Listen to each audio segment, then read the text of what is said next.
Good evening, good evening, good afternoon.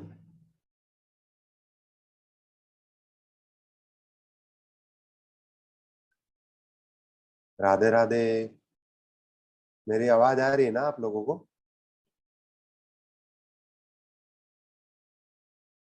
अब आवाज अच्छी तरीके से आ रही होगी ना? यस।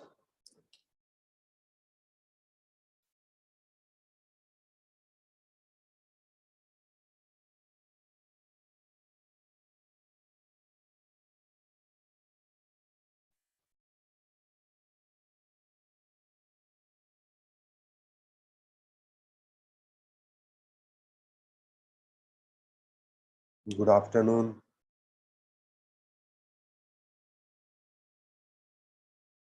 हाय।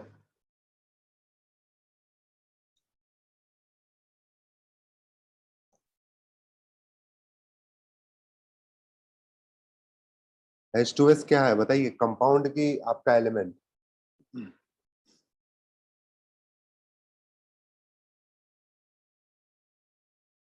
बेटा वो एक्चुअली क्या हो रहा है कि अभी मेरी तबीयत खराब हो रही है।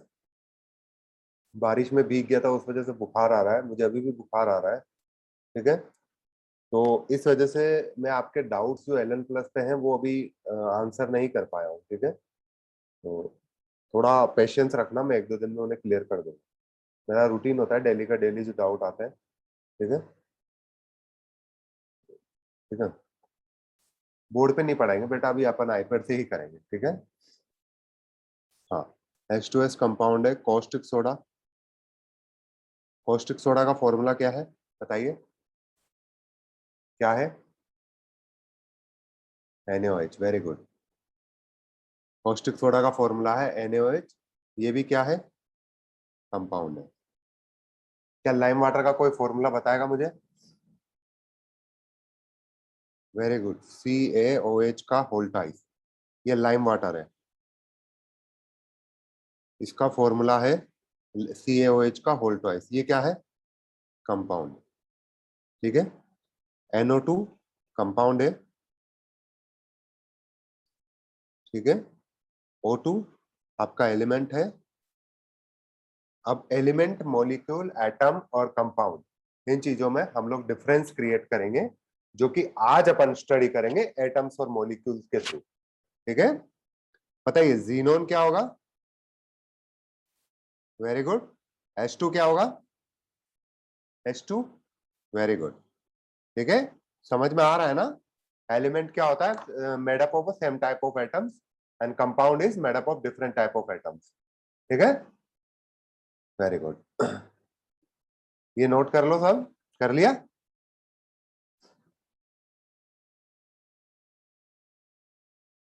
H2 एलिमेंट है। ठीक है।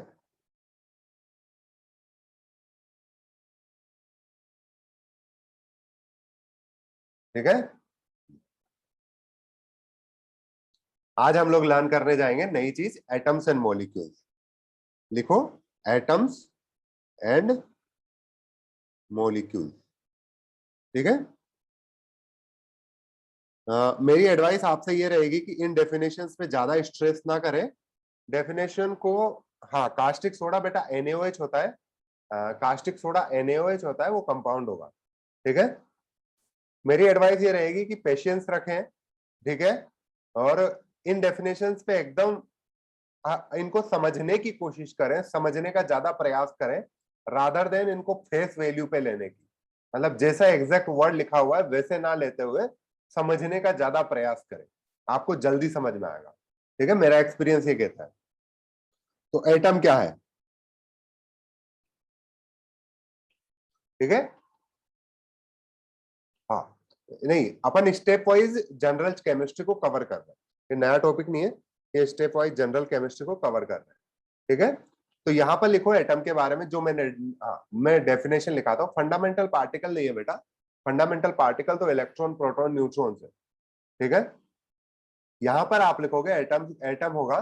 ठीक है, यस, इनऑर्गेनिक केमिस्ट्री, ये एटम है smallest unit of matter that participate in the chemical reaction. ठीक है, लिखो यहां पर स्मॉलेस्ट यूनिट ऑफ मैटर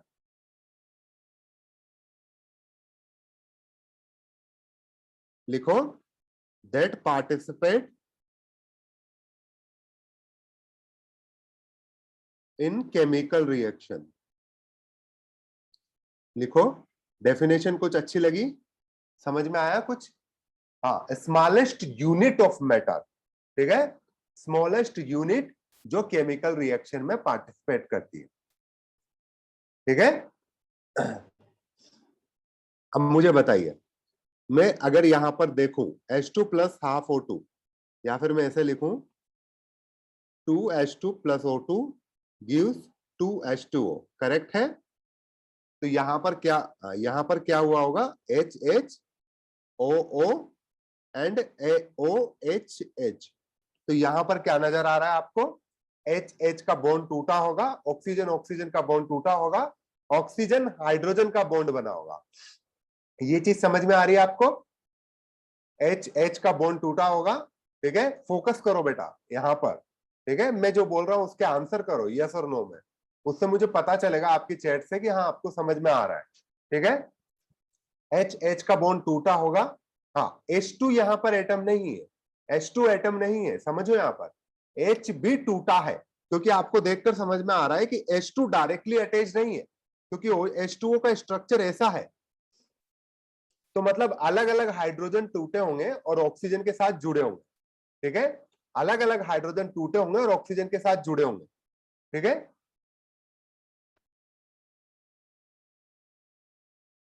तो यहां पर क्या हो गया? H एक एटम हो गया। ठीक है, डेफिनेशन को सेटिस्फाई कर रहा है क्या? Smallest unit of matter that participate in the chemical reaction. सुनो बार बार, smallest unit of matter that participate in the chemical reaction. I know बेटा, वो दो H2 लिए, 4 हाइड्रोजन है, आई नो। आप बेसिक रिएक्शन को फोकस करो बेटा, मीनल, बेसिक रिएक्शन को फोकस करो, उसके आगे का जो नंबर है स्टाइकोमेट्री उस पर मत फोकस करो, जो मैं कहना चाह रहा हूं उस पर फोकस करो। ठीक है, तो इट मे और मे नॉट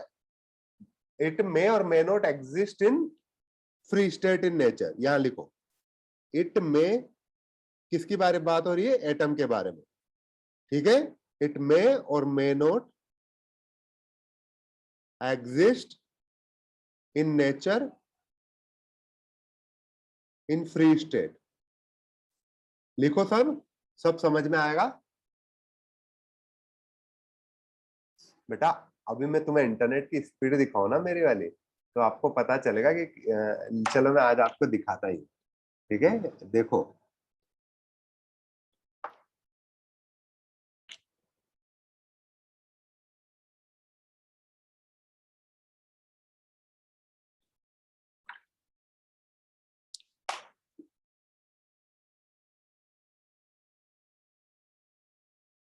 देखो बेटा, दिख रहा है?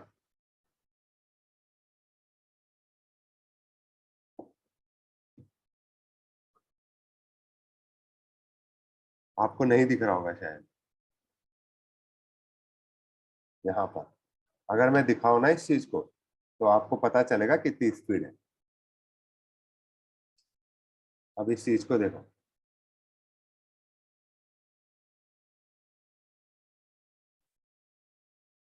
ठीक है, स्पीड है मेरी तरफ 73 Mbps आ रही है बेटा, अभी बारिश की वजह से तो। हाँ, इसलिए बोल रहा हूँ कि आपकी तरफ से इश्यू है, करो। ठीक है, अब देखो एटम के बारे में दूसरी बात क्या बोली अपन ने, कि इट मे और may not exist in free state. सही बात है। हाइड्रोजन एज अ एटम तो नहीं एग्जिस्ट करता, आपने देखा यहाँ पर फ्री स्टेट में, क्योंकि वो इतना स्टेबल नहीं है। सुनो, वो किस तरह से एग्जिस्ट करता है, हाइड्रोजन और हाइड्रोजन।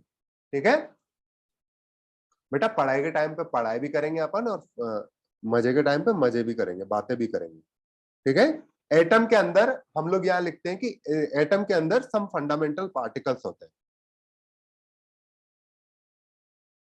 लिखो, atom contain some fundamental particle. समझते रहो, सम फंडामेंटल पार्टिकल्स। कोई बताएगा मुझे कौन कौन से पार्टिकल्स होते हैं? चिंता मत करो बेटा, एंजॉय ही करते हैं अपन केमिस्ट्री को। ठीक है, हाँ वेरी गुड, सब लोग सही बता रहे हैं, पूरे बताओ। पहला होता है, मान लो इलेक्ट्रॉन मानते हैं। दूसरा होता है, क्या होगा, प्रोटॉन मान लेते हैं। तीसरा क्या होगा, न्यूट्रॉन होगा।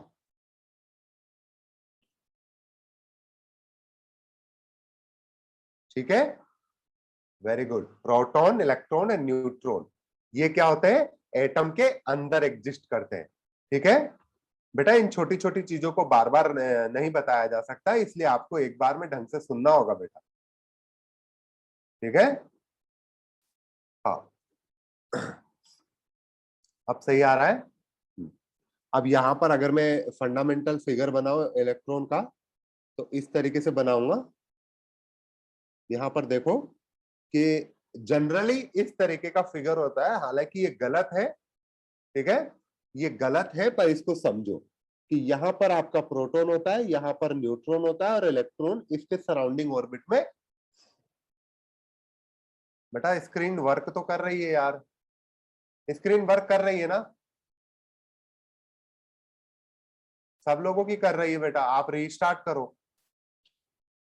ठीक है, और ठीक है, यहां पर देखो प्रोटॉन, न्यूट्रॉन और इलेक्ट्रॉन, हम इनके अंदर नहीं जाएंगे। ठीक है, कि इनके अंदर क्वार्क्स एग्जिस्ट करते हैं, ग्लूऑन्स एग्जिस्ट करते हैं, और फंडामेंटल पार्टिकल्स हैं, हम लोग उनको डिस्कस नहीं करते हैं। हम लोगों की स्टडी यहां तक फोकस्ड होती है। ठीक है, हाँ, atom consist of the fundamental particle. मैंने आपको हाँ, मैंने आपको डायग्राम बताया कि जनरली एटम का डायग्राम अभी तक इस तरीके का माना जाता था। ठीक है, प्रोटॉन और न्यूट्रॉन तो कहां एग्जिस्ट करते हैं, बताइए, प्रोटॉन और न्यूट्रॉन तो कहां एग्जिस्ट करते हैं? हाँ देखो, अपनी क्लास ऐसे ही चलेगी, मैं आपसे सवाल पूछूंगा, आपकी रेस्पॉन्सिबिलिटी है कि ज्यादा से ज्यादा जवाब दो।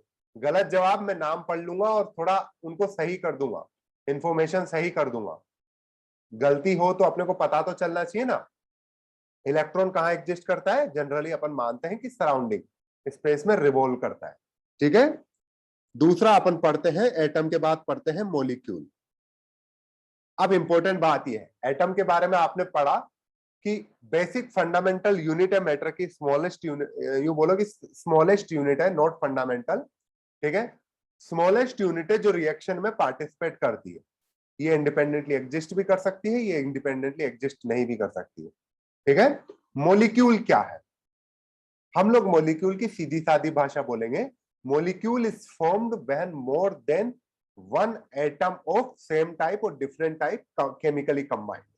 ठीक है, हाँ अब समझो। ठीक है, यहां पर लिखोगे, molecule is formed when atom of same kind और डिफरेंट काइंड लिखा है मैंने, यहां पर अपन डिफरेंट एलिमेंट का भी बोल सकते हैं, समझना, are chemically combined. Chemically combined का मतलब समझते हो ना, पिछली क्लास में मैंने बताया था। ठीक है, केमिकली कंबाइंड का मतलब बताया था, क्या बताया था, बॉन्डेड होना। जो मैं सवाल का पूछ रहा हूं उसका जवाब दो, क्या केमिकली कंबाइंड का मतलब मैंने बताया था पिछली क्लास में? क्या बताया था, बॉन्डेड केमिकल। हम लोगों ने जब कंपाउंड और किसके बारे में डिफरेंस क्रिएट किया था, होमोजेनस मिक्सचर के बारे में। ठीक है, वेरी गुड। ठीक है, अब मॉलिक्यूल दो तरीके के हो सकते हैं, एक तो होमो एटॉमिक मॉलिक्यूल्स हो सकते हैं और हेटेरो एटॉमिक मॉलिक्यूल्स हो सकते हैं। ठीक है, होमो एटॉमिक का मतलब है एक तरह के एटम से बने हुए। ठीक है, same type of atoms forming molecule. तो ये क्या हो जाएगा आपका, same type of atom homo atomic हो जाएगा। ठीक है, इनको अपन एलिमेंट की रेफरेंस भी दे सकते हैं। ठीक है, ये हो सकते हैं डिफरेंट टाइप ऑफ एटम।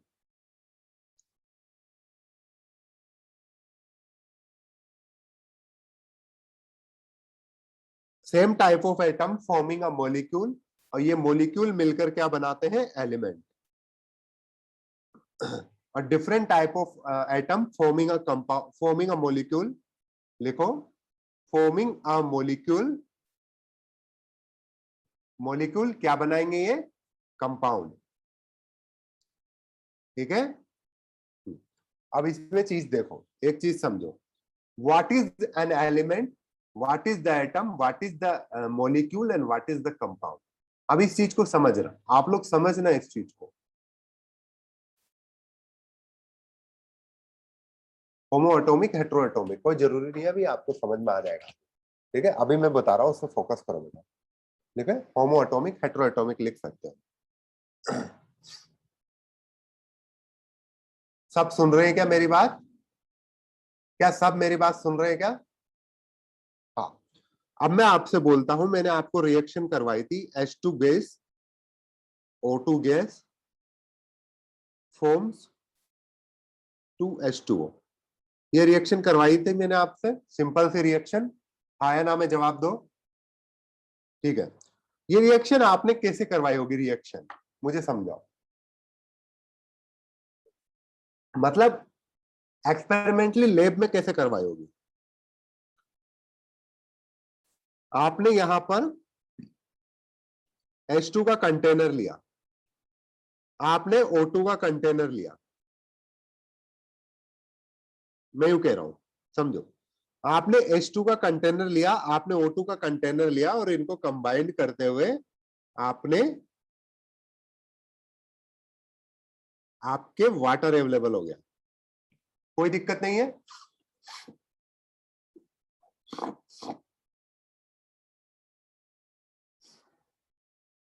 बताइए बेटा, डार्क मोड में ज्यादा केबी चाहिए होगा। सीधी सीधी बात पूछिए मैंने, कुछ भी हो, सीधी सीधी बात में भाषा, सीधी सीधी उसमें जवाब दो, अपना ज्ञान मत बताओ मुझे, क्या यही है क्या, सही है। अब इस H2 के कंटेनर में मैं आपसे पूछता हूं, लेट्स अज्यूम इसको भी अच्छे से ड्रॉ करते हैं, मुझे बताओ ये H2 के कंटेनर में क्या है। H2 के कंटेनर में आपके H2 के मॉलिक्यूल्स हैं, गैस है नो डाउट, H2 के मॉलिक्यूल्स हैं। अगर मैं ऐसे लिखूं HH, समझो, मॉलिक्यूल क्या है, दो एटम से मिलकर बना। H2 का मॉलिक्यूल क्या है, दो एटम से मिलकर बना। H2 एलिमेंट क्या है, पूरा गैसियस कंटेनर एक एलिमेंट कहलाएगा। नहीं समझे आप, मॉलिक्यूल और एटम को इस तरीके से देखो कि ये स्मॉलेस्ट यूनिट को काउंट कर रहे हैं अपन।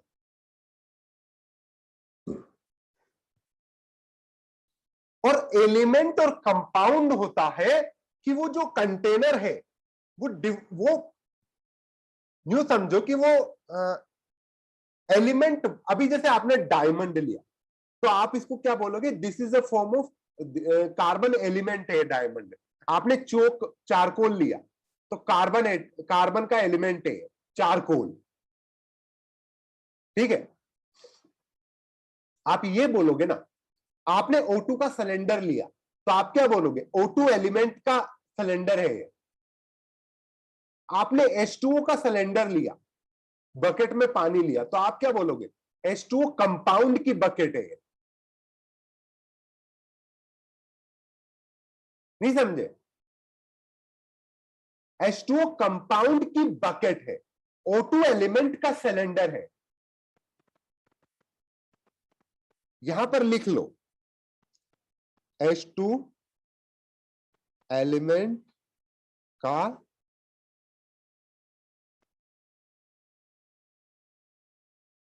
सिलेंडर है। ठीक है, मैं हिंदी में लिखवा रहा हूं, समझ लेना, इंग्लिश में कर लेना जिसको करना है। ठीक है, यहां पर आप लिखोगे H2O कंपाउंड का बकेट है। H2O कंपाउंड के बकेट में क्या है? मोलिक्यूल्स।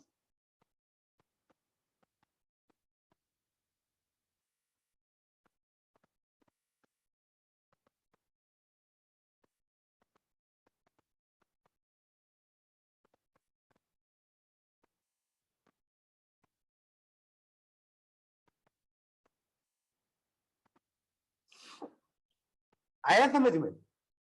H2O कंपाउंड की बकेट में क्या है? Molecules.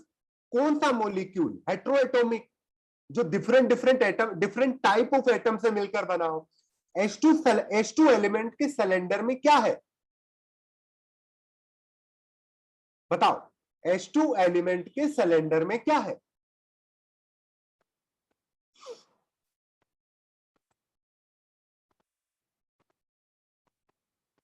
H2 molecule, H2 gas नहीं, मोलिक्यूल। वो सिलेंडर के अंदर रखी हुई H2 एज ए एलिमेंट कहलाएगी, उसके अंदर H2 मोलिक्यूल रखे हुए, होमोएटॉमिक। समझे?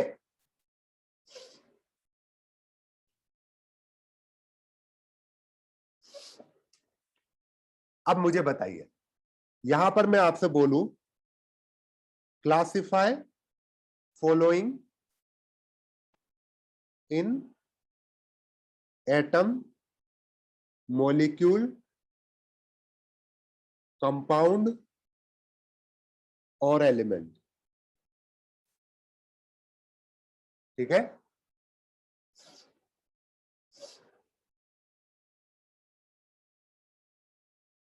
हाँ, many atoms form a molecule. Very good, ये सही है।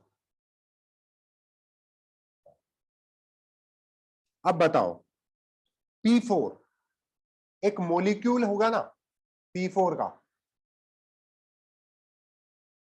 अगर इसका कंटेन, इसको बोलेंगे अपन मॉलिक्यूल। ठीक है, अगर इसका कंटेनर फिट लिया तो वो एलिमेंट, इसका आपने पाउडर फॉर्म लिया तो वो एलिमेंट कहलाएगा कि आपका कंपाउंड कहलाएगा।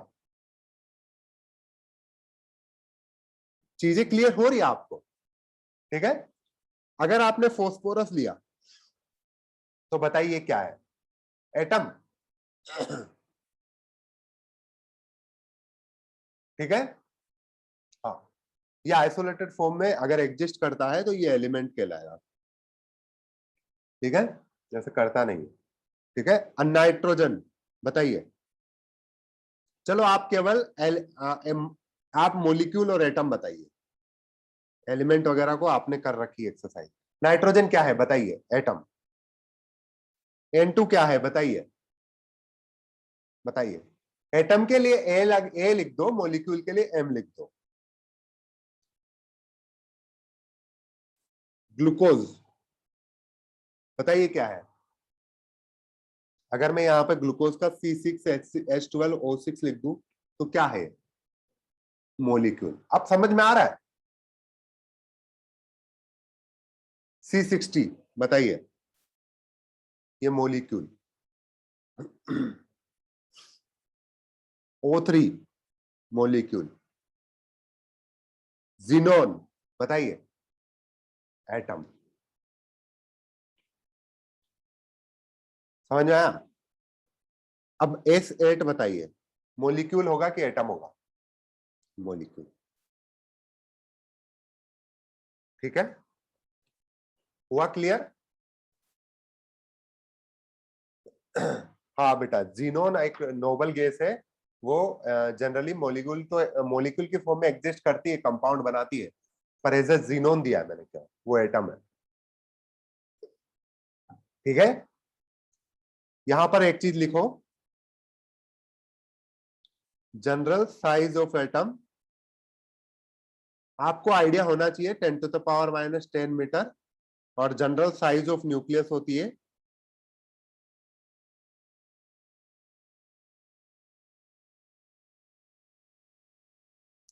10⁻⁻15 meter. What is the difference between the mono atomic element and atom?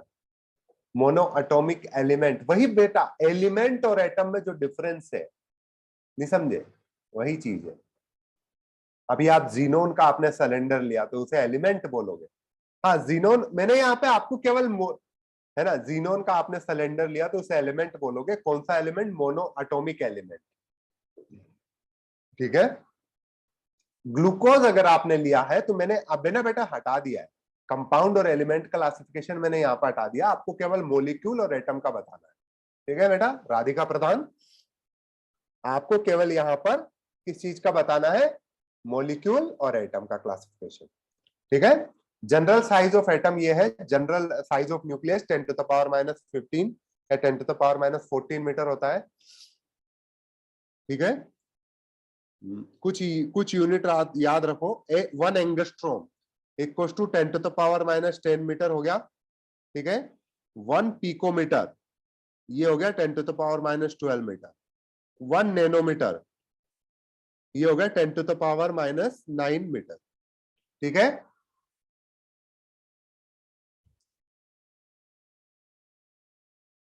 बेटा मैं ये चीज बता तो चुका हूं कि difference between the molecule and the compound, A note है बेटा, ए के ऊपर गोली लगी हुई है। एंगस्ट्रॉम,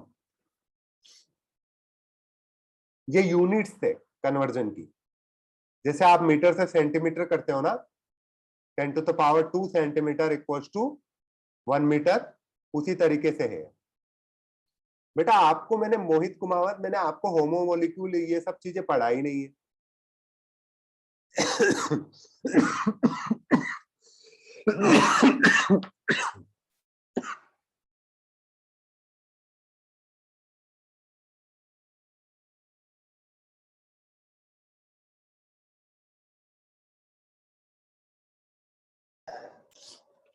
मैंने नहीं बोला आपसे, आप इस बात की चिंता मत करो कि आपको कंपाउंड और एलिमेंट में बताना नहीं बताना, ठीक है।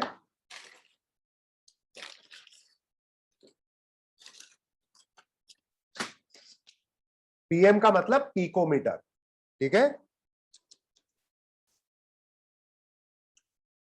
यहां ए नोट का मतलब है एंगस्ट्रोम, स्पेलिंग सही कर लेना आप देख के, एंगस्ट्रोम है ना। पीएम का मतलब है पिकोमीटर,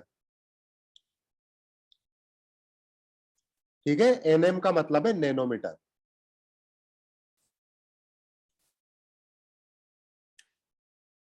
हाँ यार तबीयत खराब है, बुखार आ रही है।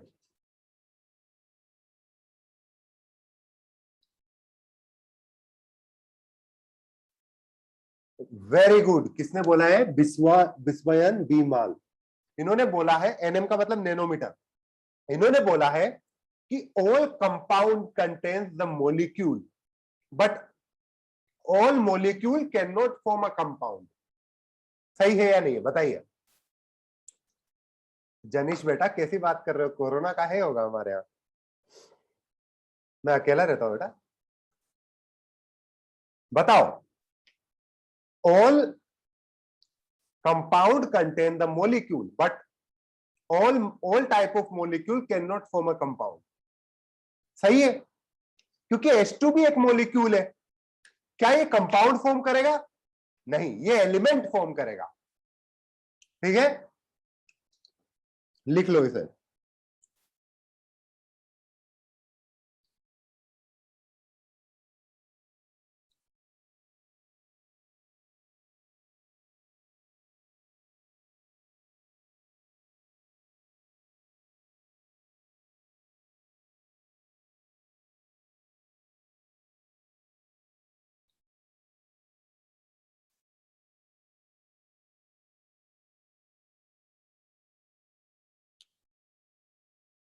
ठीक है,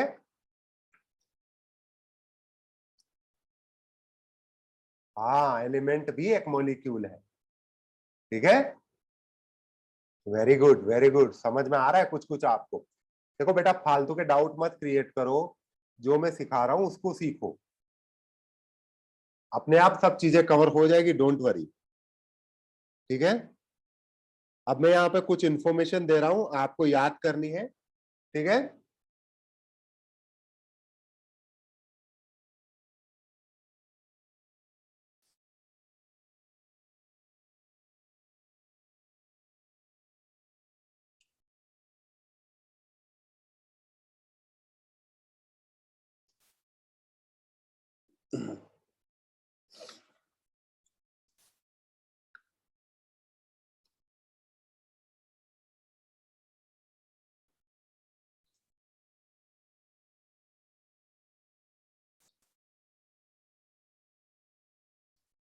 yes, noble gas atomic form में एग्जिस्ट करती है। बनाता है, मैंने ये नहीं कहा, मैंने मना नहीं कर रहा हूं, मैंने बोला है कि क्या हमेशा करेगा, क्या हमेशा सारे टाइप ऑफ मॉलिक्यूल क्या कंपाउंड फॉर्म करेंगे? नहीं, वो एलिमेंट भी फॉर्म कर सकते हैं।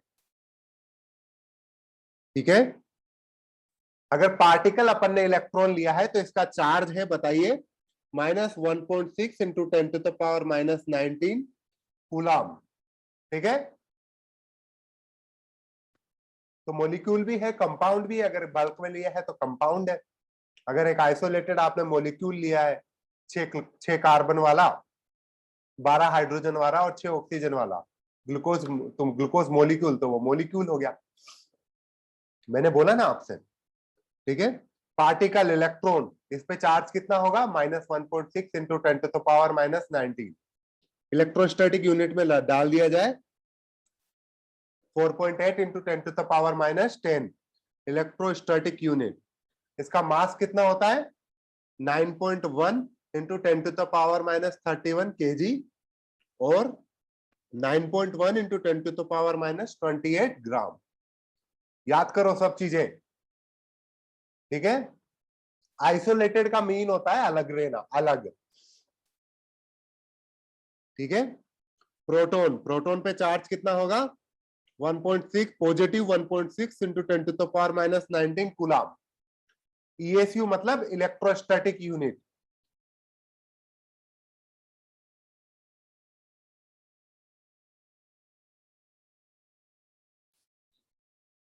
प्रोटॉन पर चार्ज कितना होगा? 1.6 इंटू 10⁻⁻19। ठीक है, इसको कन्वर्ट करोगे तो 4.8 इंटू 10⁻⁻10 ईएसयू। इलेक्ट्रोस्टैटिक यूनिट, यूनिट है चार्ज की।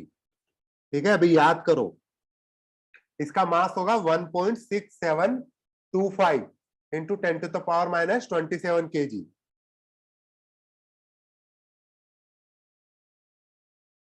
या फिर इसको बोल सकते हैं 1.6725 इंटू 10⁻⁻24 ग्राम। क्या सही है?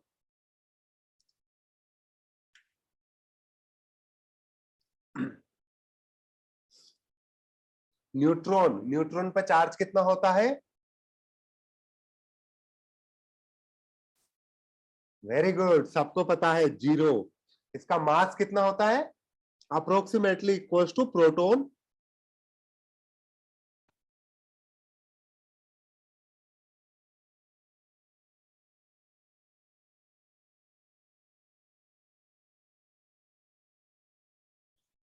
ठीक है, लिख लिया आपने, ईएसयू इलेक्ट्रोस्टैटिक यूनिट। साथ साथ लिखा करो बेटा। बेटा जो लिख रहे हैं वो मान लो, कोई दिक्कत नहीं है। 1.674675।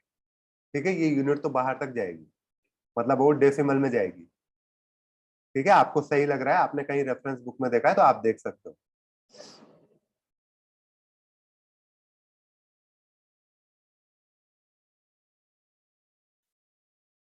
ठीक है, अब किसी पेरियोडिक टेबल में एलिमेंट का रिप्रेजेंटेशन कैसे किया जाता है?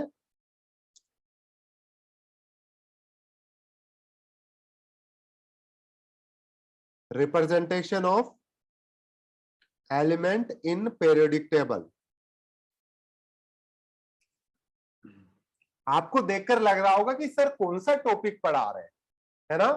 आपको देखकर ये लग रहा होगा कि सर कौन सा टॉपिक पढ़ा रहे हैं। मैंने टॉपिक का नाम लिया था जनरल केमिस्ट्री।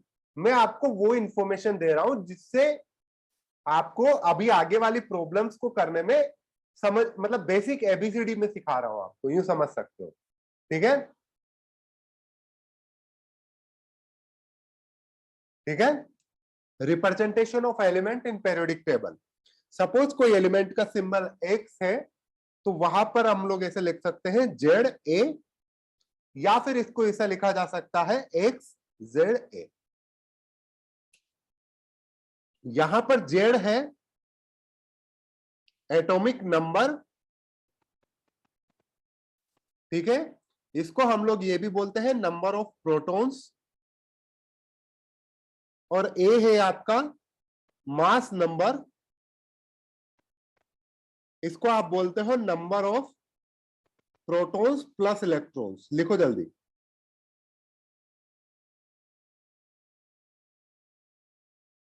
एटॉमिक मास नहीं है बेटा ए, मास नंबर है, ठीक है। एटॉमिक मास नहीं है, मास नंबर है।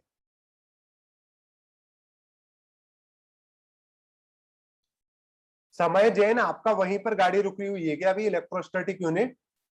बेटा अगर वो कवर, आप उसके बारे में इतनी चिंता करोगे तो यहां पर ये चीजें भूलते चले जाओगे ना। उसको छोड़ो बेटा।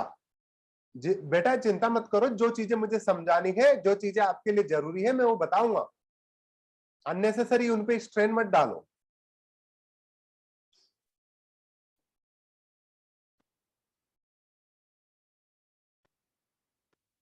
एटॉमिक नंबर क्या होता है, नंबर ऑफ प्रोटॉन्स, ठीक है, नंबर ऑफ प्रोटॉन्स। और ए क्या होता है, मास नंबर, ठीक है। अगर किसी न्यूट्रल स्पीशीज के लिए बात की जाए, अगर मुझे बताओ फॉर अ न्यूट्रल स्पीशीज, क्या number of, for a neutral species हम लोग बोले तो क्या हम लोग बोल सकते हैं number of proton is equal to number of electrons.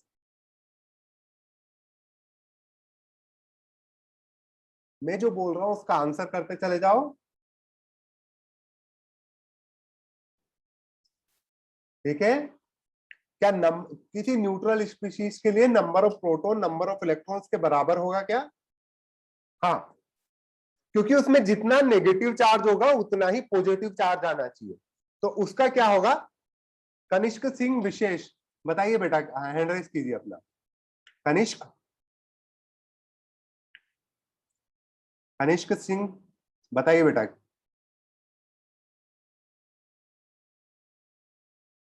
Kanishka Singh, हाँ हाँ बताइए बेटा, क्या गलती की मैंने।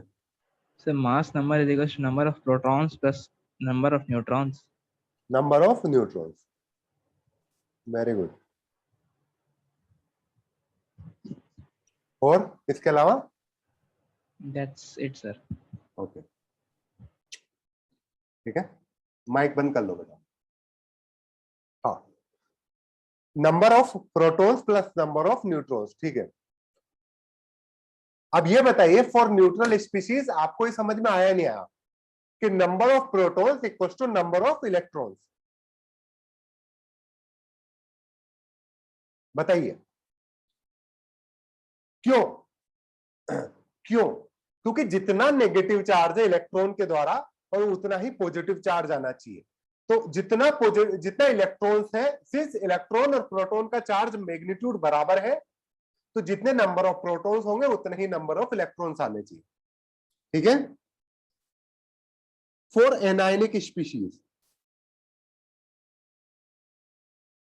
बताइए एनायनिक स्पीशीज के लिए प्रोटॉन के नंबर ज्यादा होंगे कि इलेक्ट्रॉन के नंबर ज्यादा होंगे, बताइए। वेरी गुड, यहां पे नेगेटिव चार्ज ज्यादा होना चाहिए, तो नंबर ऑफ इलेक्ट्रॉन्स ज्यादा होंगे। तो इलेक्ट्रिक चार्ज कितना होगा एटम पे, इलेक्ट्रिक चार्ज मत बोलो, इलेक्ट्रॉनिक चार्ज बोलो, बताओ इलेक्ट्रॉनिक चार्ज कितना होगा। P माइनस ई। इस चीज को समझना, E माइनस पी नहीं होगा, P माइनस ई होगा हमेशा, ठीक है। फॉर कैटायनिक स्पीशीज बताइए, अभी एग्जाम्पल के साथ इस चीज को करेंगे। कैटायनिक स्पीशीज के साथ बताइए, नंबर ऑफ प्रोटॉन ज्यादा होंगे कि नंबर ऑफ इलेक्ट्रॉन्स? प्रोटॉन ज्यादा होंगे इलेक्ट्रॉन के कंपैरिजन में, ठीक है। हाँ, नंबर ऑफ प्रोटॉन्स ज्यादा होंगे। चार्ज क्या होगा? Electronic charge.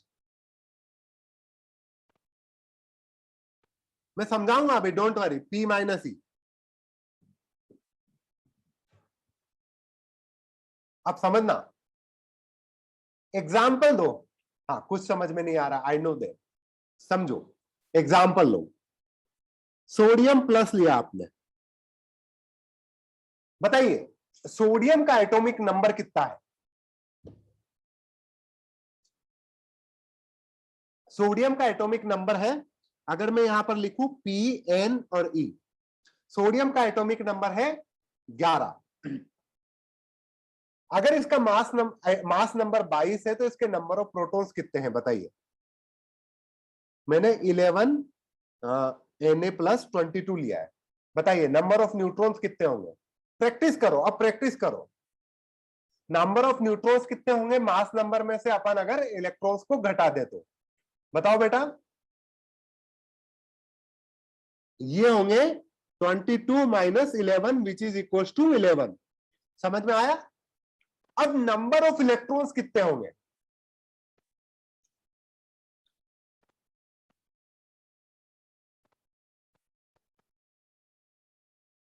सोचो, नंबर ऑफ इलेक्ट्रॉन्स कितने होंगे? अगर यूं समझो कि यूं समझो, रुको रुको, यूं समझो कि अगर आपको दिया हुआ है कि 11 प्रोटॉन है और चार्ज आ रहा है प्लस, यूं समझो, पहले फील लाओ उस चीज की, फील लाओ। रुको तो, टाइप मत करो। आंसर आने से कुछ नहीं होगा बेटा, फील आनी चाहिए चीजों की। आप आंसर क्यों ला रहे हो? मैं बोल रहा हूं सुनो तो। यूं समझो कि आपको बताया गया है कि 11 प्रोटॉन है ना, 11 प्रोटॉन है और इलेक्ट्रॉन कितने हैं कि उससे पॉजिटिव चार्ज है। तो पॉजिटिव चार्ज आप बोलोगे कि अगर 10 इलेक्ट्रॉन हुए तो 10 इलेक्ट्रॉन 10 प्रोटॉन को कैंसिल आउट करेंगे, 10 इलेक्ट्रॉन 10 प्रोटॉन को कैंसिल आउट करेंगे, बचेगा एक प्रोटॉन, उसकी वजह से पॉजिटिव चार्ज आएगा। तो आप नंबर ऑफ इलेक्ट्रॉन्स कितने बोलोगे? 10। अपना ज्ञान मत लगाओ, मेरे प्रोसेस को समझो।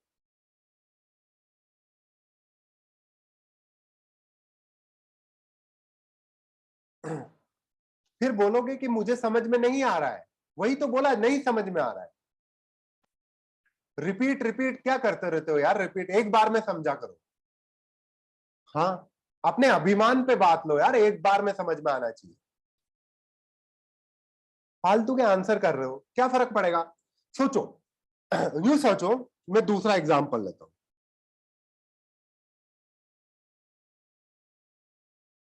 मैं इसको इस तरीके से लिखता हूं, वो ज्यादा सही होगा। पुराने नोटिफिकेशन से लिखते हैं अपन, समझना।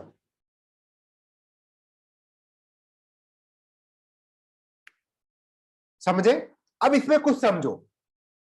मैं सब लोगों की चैट बंद कर दूंगा, चुपचाप रहो। मेरे कहने पर आपकी चैट खत्म हो जानी चाहिए, चुपचाप, कोई टाइप नहीं करेगा, कोई टाइप नहीं करेगा।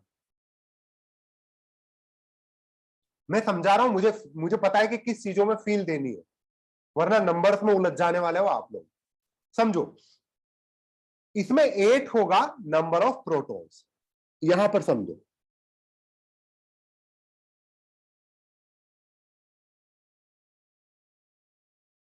ये क्या है? Mass number.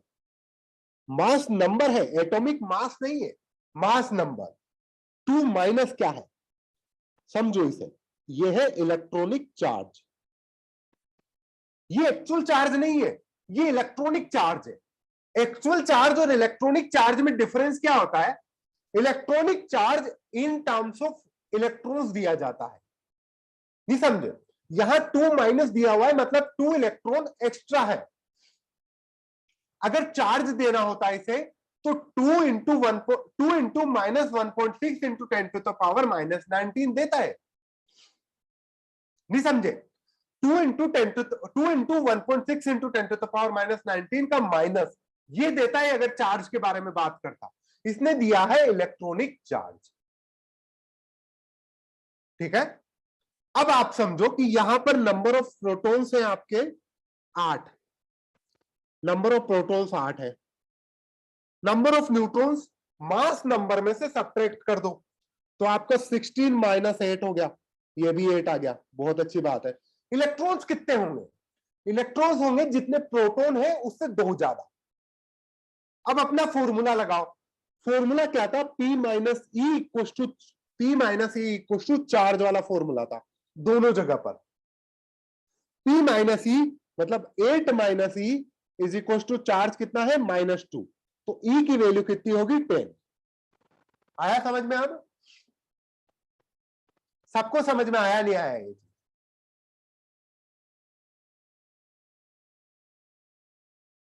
अगर जिन्होंने कोशिश नहीं करी होगी ना उनको तो ढेला भर समझ में नहीं आने वाला। O प्लस का बताइए, नंबर ऑफ प्रोटॉन, न्यूट्रॉन और इलेक्ट्रॉन बताइए, बताइए। यहां पे नंबर ऑफ प्रोटॉन, न्यूट्रॉन और इलेक्ट्रॉन बताइए। नंबर ऑफ प्रोटॉन कितने हैं? मैं किसी से भी रैंडमली पूछ सकता हूं, है ना? जिस जिसको आंसर्स बताने हैं वो अपना हैंड रेज करे। जिस जिसको बताने हैं, जो जो उत्साही है कि मुझे सर के साथ डिस्कशन करना है, तो वो अपना हैंड रेज करे। ठीक है, हैंड रेज करो। मैं माइक का अलाउ कर रहा हूं, कोई माइक ऑन नहीं करेगा, जिसका नाम बोलूंगा वो माइक ऑन करेगा। क्लास से बाहर निकाल दूंगा वरना मैं। ठीक है, वेरी गुड। पाटिल ललित चंद्र सिंह, हाँ बेटा यस सर। बताइए इसमें Yes, number sir. Of proton कितने हैं? सर इसमें नंबर ऑफ प्रोटॉन्स 8 आएंगे सर। 8 आएंगे। नंबर ऑफ न्यूट्रॉन्स कितने होंगे?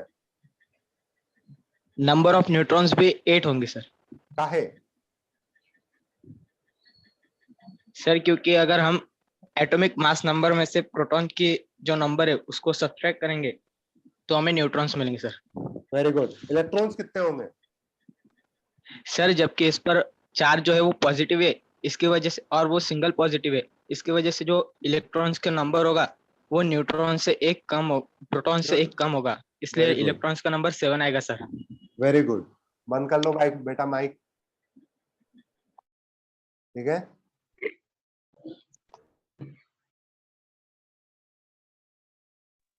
शुभम अग्रवाल, शुभम अग्रवाल अपना हैंड माइक ऑन करो बेटा। Sir yes sir. हाँ बेटा बताइए। एल्यूमिनियम 3+, बताइए एल्यूमिनियम का कितना होता है मास नंबर? 13। नहीं बेटा, इसका होता है आपका एटॉमिक। आप मुझे इसमें number of proton and number of electrons बता दीजिए। अगर इसको अपन ले 13, ठीक है, 13 इसका मास ये होगा एटॉमिक नंबर, ठीक है, और 26 इसका आइसोटोप मान लो। 13 ये 13 Al 3+ 26, तो बताइए। प्रोटॉन 13। प्रोटॉन 13 हो गया, फिर प्रोटॉन 13 हो गए, न्यूट्रॉन न्यूट्रॉन 13। बताइए। न्यूट्रॉन 13। और इसका इलेक्ट्रॉन 10। पक्का बेटा? 10। पक्का? Yes sir. काहे यस 10? सर। 10 का क्यों? 10 क्यों? प्रोटॉन्स 3 ज्यादा है इसलिए। Very good. 3+ है। ठीक है बेटा, म्यूट कर लो। प्रधुमन कुमावत, बताइए बेटा, B2+, बेरिलियम 2+, Sir, 2 minutes.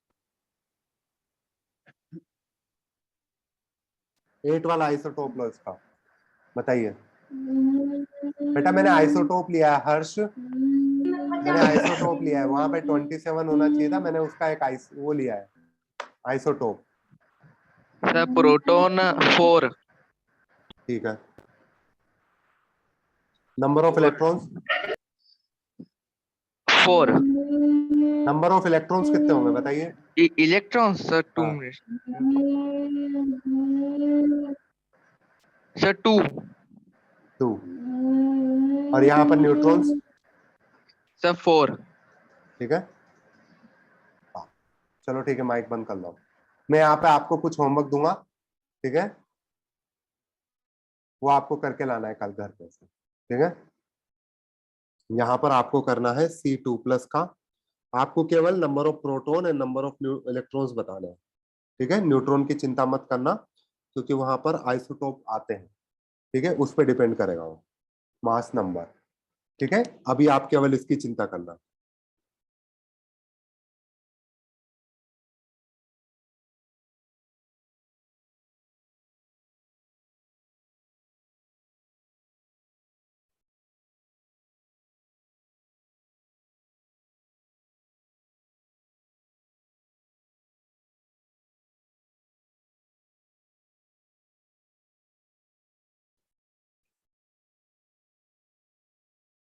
ठीक है,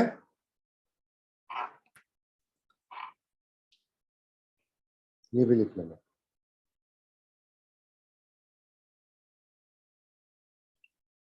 इनके नंबर ऑफ आपको proton and number of neutron, number of protons and number of electrons, आप इसकी न्यूट्रॉन्स की चिंता मत करना, केवल आपको प्रोटॉन और इलेक्ट्रॉन बताना है, ठीक है। लिख लो बेटा।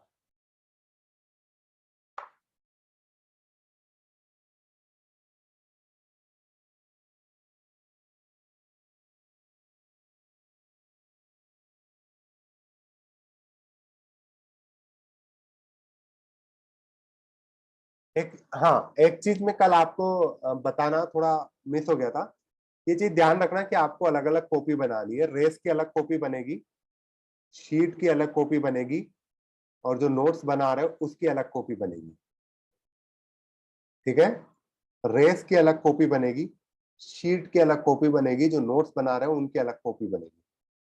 C4+ के बाद है Cl-,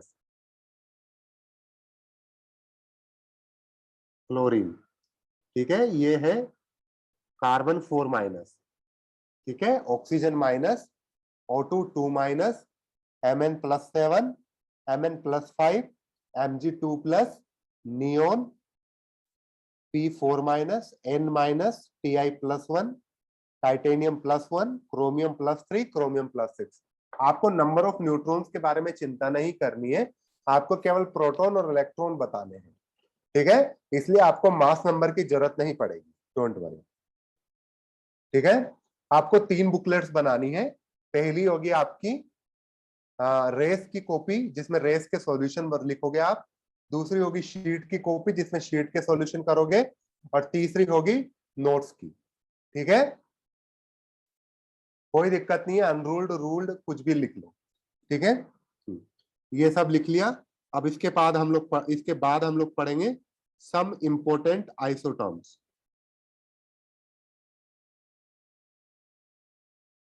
आप लोगों ने इन आइसोटॉम्स को बारे में पढ़ा भी होगा आपको। हाँ, टोटल 3 कॉपी केवल इनऑर्गेनिक के लिए, ऑर्गेनिक के लिए भी 3 कॉपी, और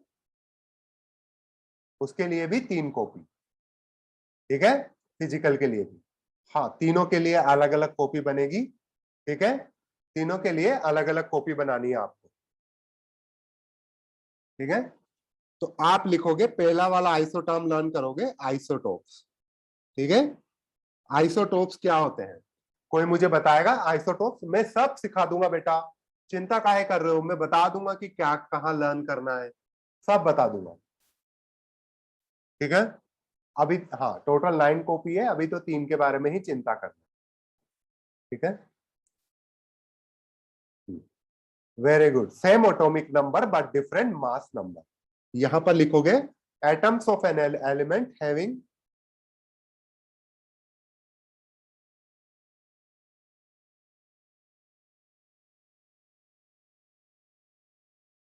यहां पर लिखो same atomic number but different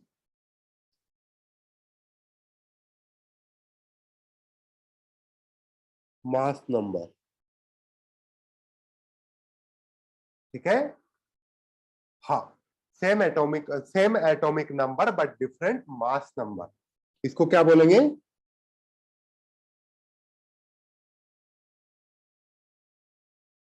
इनको बोलेंगे अपन, हाँ, क्या बोलेंगे इनको? आइसोटोप्स। ठीक है,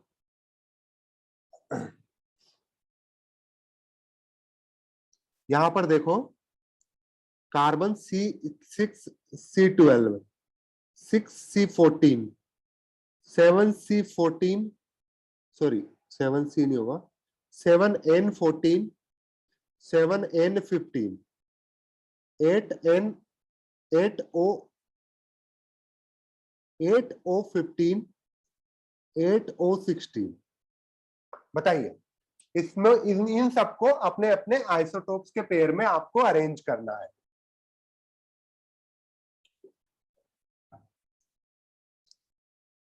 यस बेटा, इससे पहले मैंने एटॉमिक नंबर नहीं दिए थे, वो सब आपको खुद से पीरियोडिक टेबल से देखना है।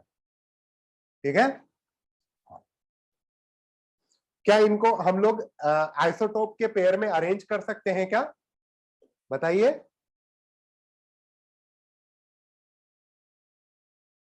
क्या पहला बताइए, कार्बन के कौन कौन से आइसोटोप है यहां पर? अगर लिखूं मैं कार्बन के आइसोटोप्स तो कौन कौन से हैं बताइए?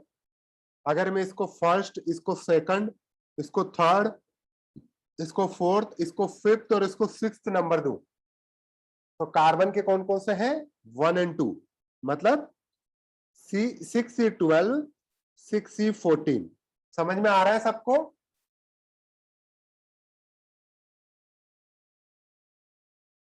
आइसोटोप्स क्या होते हैं? जिनके नंबर ऑफ, ठीक है, जिनके नंबर ऑफ प्रोटॉन्स सेम हो। प्रोटॉन्स मतलब एटॉमिक नंबर ही है। हाँ, सबके आइसोटोप्स होते हैं बेटा, ऑलमोस्ट सबके। नाइट्रोजन के आइसोटोप्स देखोगे तो ये आएंगे 7N14 और 7N15।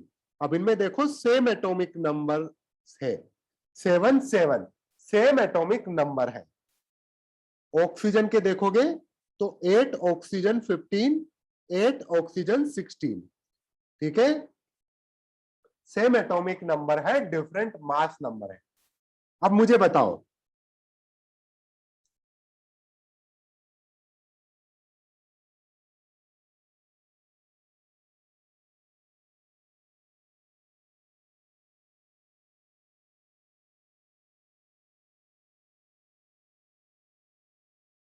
क्या ये एक दूसरे के आइसोटोप्स हैं?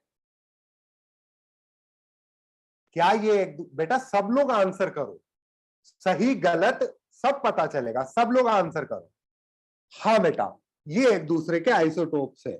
आपको इस सिंबल पे नहीं जाना है, HDT पर नहीं जाना है, आपको मेन बात पर फोकस करना है। जो क्या है?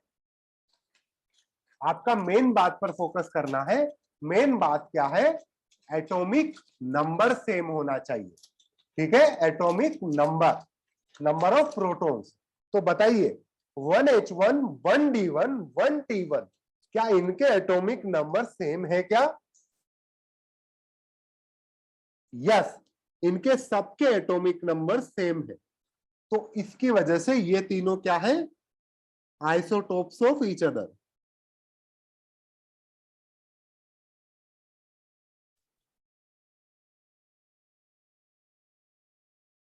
ठीक है, 1H1 को क्या बोलते हैं? प्रोटियम या फिर हाइड्रोजन। 1D1 को बोलते हैं इसको 1D1 1D2 भी बोला जा सकता है, 1H2 भी बोला जा सकता है। ड्यूटेरियम, ठीक है। 1H3 भी बोला जा सकता है, 1T3 भी बोला जा सकता है। ट्राइटियम, ठीक है।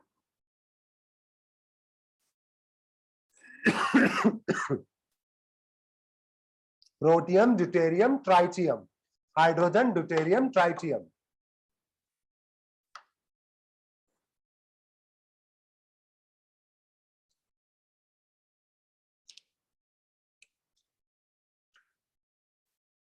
प्रोटियम, प्रोटियम, PROTIUM,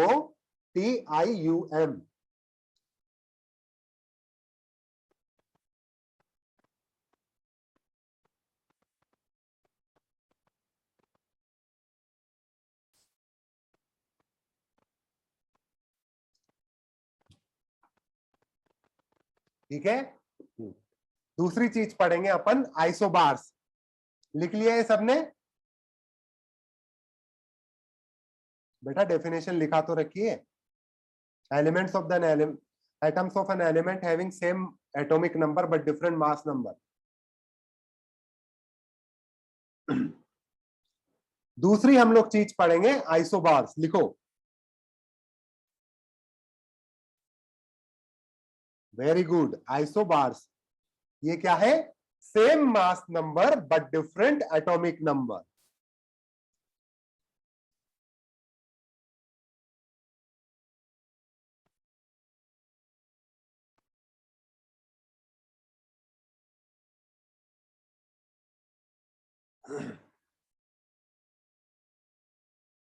ठीक है।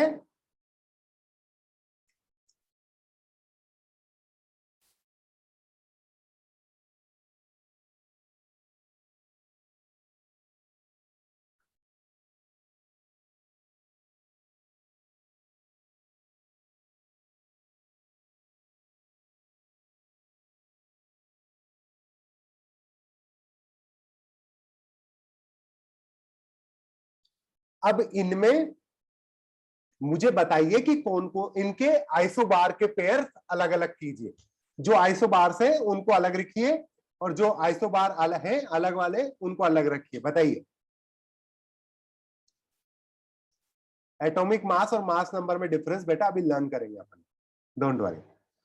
यहां पर देखोगे सेम मास नंबर, इसका मास नंबर 40 है, इसका मास नंबर 40 है, इसका मास नंबर 40 है। क्या same mass number different atomic number हुआ? नहीं हुआ? हुआ ना। तो ये क्या होगा? आपके आइसोबार के पेयर। दूसरा पेयर होगा 6C14 और 7C14। समझे? 7N14।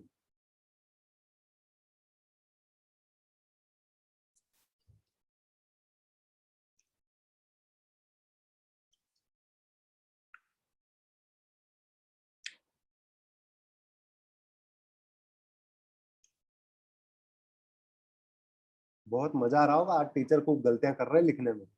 बोलने में तो सही बोल रहे हैं, लिखने में खूब गलतियां कर रहे हैं। हाँ, बहुत मजा आ रहा होगा आज तो टीचर की गलतियां बता रहे हो।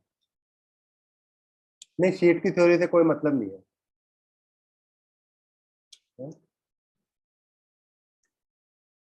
रोहित मित्तल हमारा नाम नहीं जानते का?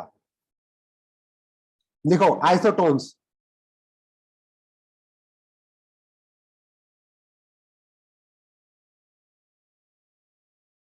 सेम नंबर ऑफ न्यूट्रॉन्स, ठीक है। Same number of neutrons but different atomic number.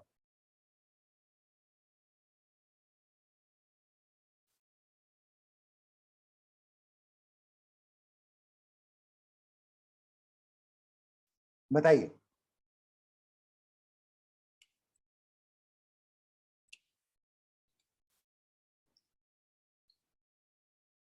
क्या ये एक दूसरे के आइसोटोन्स है क्या?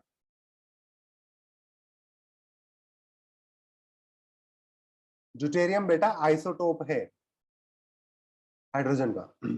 क्या आइसोटोन्स है क्या एक दूसरे के? नंबर ऑफ न्यूट्रॉन्स इसमें निकालो तो 13 माइनस 6, इसमें निकालो 14 माइनस 7, ये भी 7 आएगा और ये भी 7 आएगा, तो दोनों आइसोटोन्स हुए। ठीक है, बताइए क्या ये एक दूसरे का आइसोटोन्स होएगा?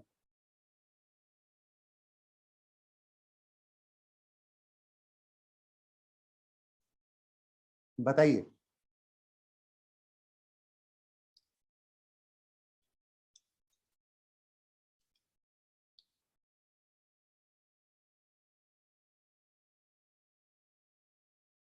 आइसोटोन्स, आइसोटोन्स क्यों हुए? क्योंकि इनमें नंबर ऑफ न्यूट्रॉन्स निकालोगे आप तो मास नंबर 23 माइनस 11 और यहाँ पे 24 माइनस 12 कितना आ जाता है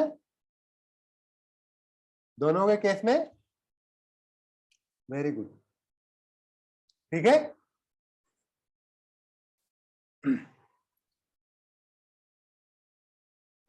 आइसोटोनिक स्पीशीज, आइसोन्यूट्रॉनिक नहीं बोला जाएगा बेटा, आइसोटोनिक बोलो।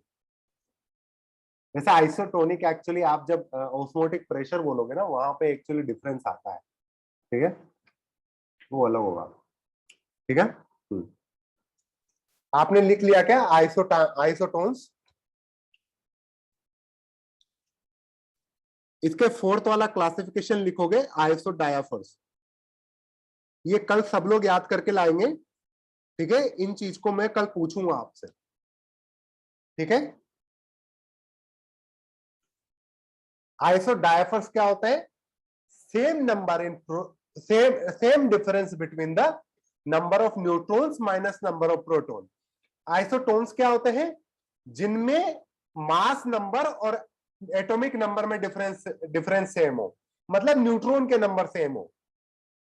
आइसोडायफर क्या है? Number of neutrons minus number of proton difference same है।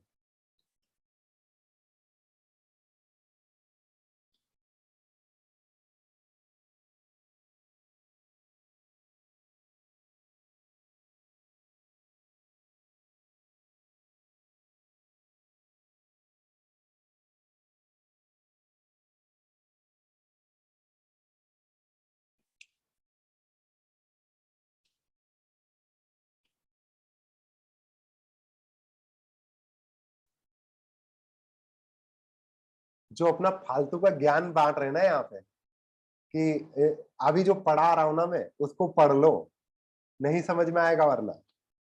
बता रहा हूं, चिंता मत करो। डायफर आइसो इलेक्ट्रॉनिक क्या है क्या नहीं है वो सब मैं बता दूंगा, चिंता काहे कर रहे हो। ठीक है, लेट सपोज आपके पास ये है Z Z x Z1 X A1 और दूसरा है आपके पास Z2 Y A2। इन दोनों के आइसोडायफर्स होने के लिए क्या कंडीशन है? तो इन दोनों के हम लोग नंबर ऑफ न्यूट्रॉन्स निकालते हैं। इसके नंबर ऑफ न्यूट्रॉन्स होंगे A1 माइनस Z1, इसके नंबर ऑफ न्यूट्रॉन्स होंगे A2 माइनस Z2। क्या सही है? आंसर करो। समझ लो, पीछे मत रहो, समझो। क्या सही है? बहुत बढ़िया। अब क्या आइसोडायफर्स होने के लिए N1 minus Z1 equal to N2 minus Z2 होना चाहिए? Number of neutrons minus difference between the neutrons and protons. Yes, तो बताइए A1 minus 2Z1 equal to A2 minus 2Z2, क्या दोनों बराबर होने चाहिए एक दूसरे के?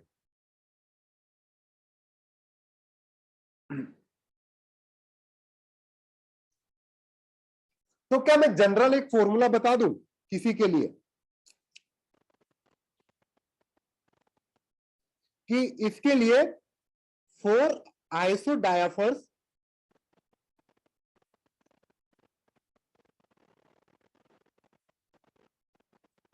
we are required to have equal value of a minus 2z। क्या ये सही बात है?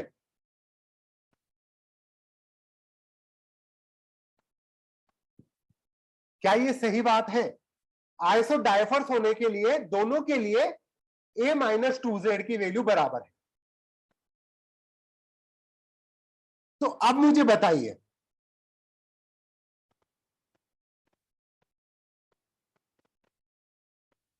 क्या ये एक दूसरे के आइसोडाइफर्स है या नहीं? समझे नहीं ना, कोई चिंता नहीं, आप फॉर्मूले पर फोकस करो। आप तो फॉर्मूले को भी छोड़ो, आप तो ये सोचो नंबर ऑफ न्यूट्रॉन निकाल लो माइनस नंबर ऑफ प्रोटॉन निकाल लो, दोनों का डिफरेंस देख लो, बताओ क्या एक दूसरे के आइसोडाइफर्स है क्या? तुक्के मत लगाना। Very good Meenal Soni, very good, बहुत बढ़िया बेटा, बहुत बढ़िया, आपने मेरे को एग्जैक्ट नंबर दिया डिफरेंस का, ठीक है। Yes yes Kartiki Gupta, very good. Neuron नहीं आएगा, न्यूट्रॉन आएगा बेटा।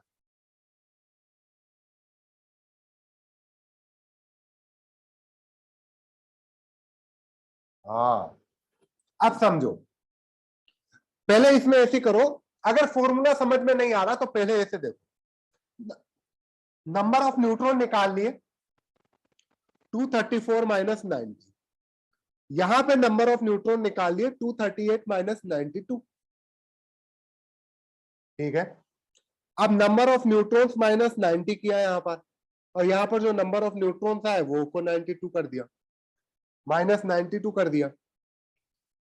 तो यहां पर देखोगे 234 माइनस 180 ये आ जाता है, और यहां पर आता है 238 माइनस 184, तो दोनों के बीच का डिफरेंस आता है 54 एंड 54।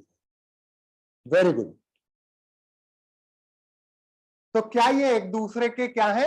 आइसोडाइफर्स। अब इसके बारे में बोलो,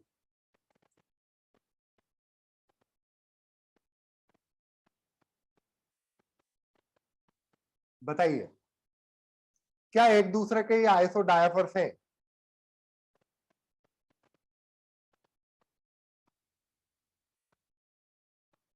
वन 180 कैसे आया? 90 90 ना, इसमें इसमें से देखो ना,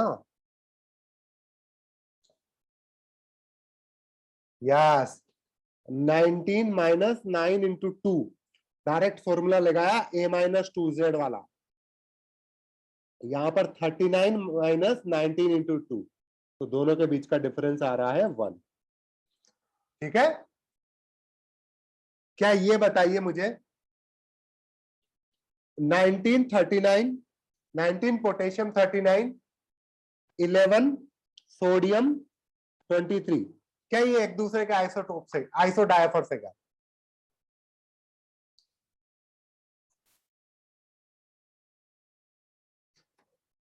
वेरी गुड, सब लोग आंसर करो यार, गलती हो तो होने दो, पर सब लोग आंसर करो।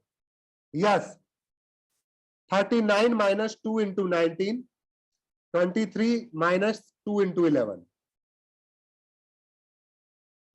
दोनों के बीच का डिफरेंस आएगा 1, ठीक है। वेरी गुड, आइसोडाइफर्स हो गए, ठीक है। अब अपन पढ़ेंगे आइसो इलेक्ट्रॉनिक।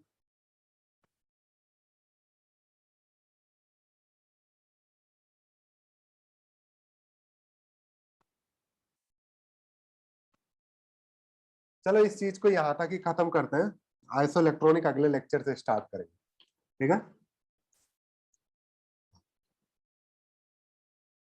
जिसको डाउट है वो अपना हैंड रेज करे, आज के लेक्चर में जिसको डाउट है वो अपना हैंड रेज करे।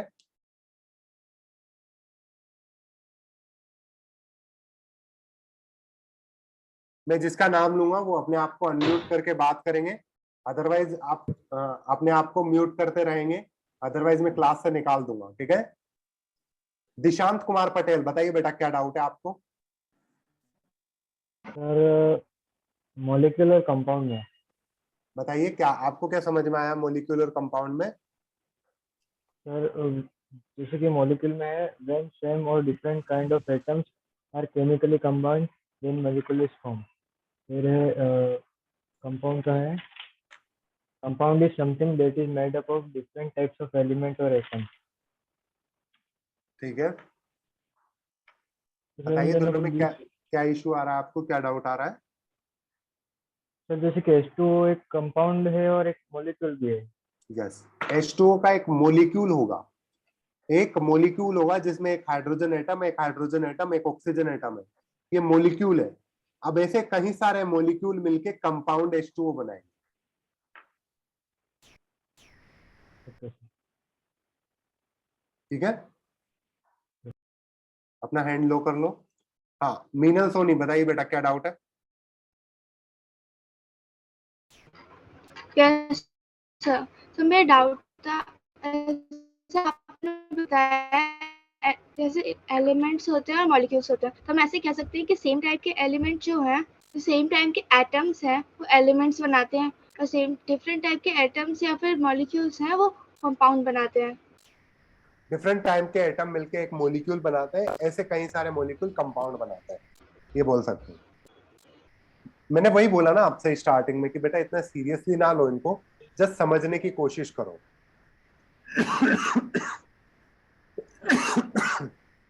मोहित राज बताइए बेटा क्या डाउट है?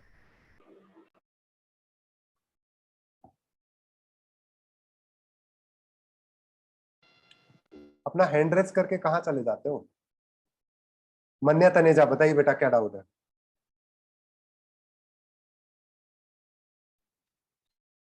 सर ये जो आपने आइसोडाइफर्स पढ़ाया, हाँ सर आई एम ऑडिबल? हाँ हाँ बोलिए। सर तो इसमें आपने जो फॉर्मूला लिखवाया है N1 minus Z1 is equal to N2 minus Z2, वो कैसे किया?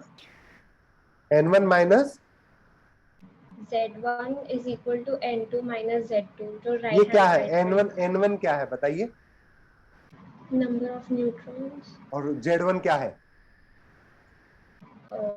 एटॉमिक नंबर, और क्या होता है Z1? एटॉमिक नंबर किस चीज को बताता है? नंबर ऑफ प्रोटॉन्स, हाँ, डेफिनेशन क्या है आइसोडाइफर्स की? Difference between number of neutrons and number of protons. तो क्या दोनों ये डिफरेंस बराबर होना चाहिए दोनों के लिए for being isodiapher? Okay yes sir, ठीक है, हो गया। जनीश सर। जैन बताइए बेटा क्या डाउट है? जेनिश जैन बताइए बेटा क्या डाउट है? उन्नति बंसल बताइए बेटा क्या डाउट है?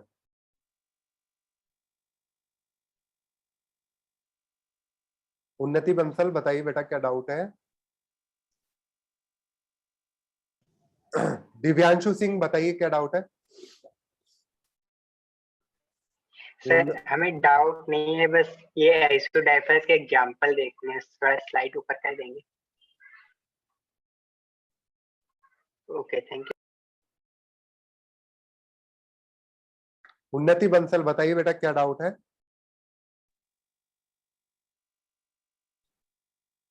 बेटा आपकी आवाज नहीं आ रही है, आप मैसेज टाइप कर दो।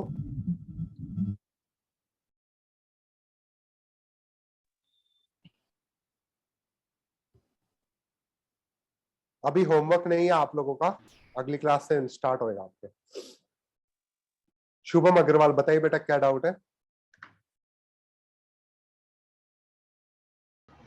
Sir am I audible? हाँ बोलिए। सर मुझे आइसोडाइफर्स बिल्कुल भी समझ में नहीं आया। यार देखो बेटा ऐसे नहीं होता यार, ये बात गलत नहीं, ये बात गलत है कि आपको बिल्कुल भी समझ में नहीं आया। ये तो साफ साफ हाथ ऊंचे कर लेने जैसी बात होती है। आप मुझसे कोई डाउट पूछो, मैं आपको डाउट बताऊंगा, पर ये ऐसे नहीं चलेगा बेटा यार। बोलिए डाउट क्या है Shubham?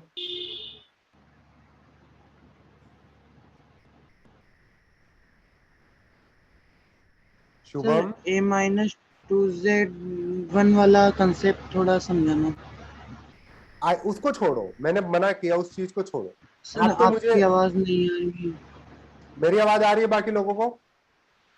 Yes sir. Yes yes sir. हाँ, किसी को Yes, sir. Isodiapher yes sir. समझाना है क्या? Yes sir. Yes Mandeep Kiran बताइए आइसोडाइफर क्या होगा?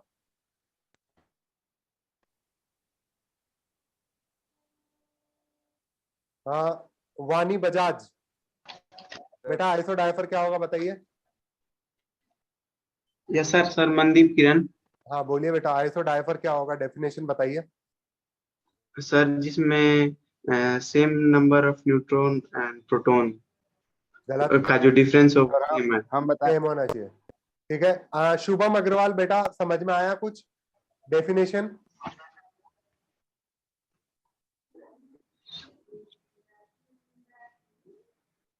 Shubham Sir, he is not speaking. नाराज हो गए क्या बेटा?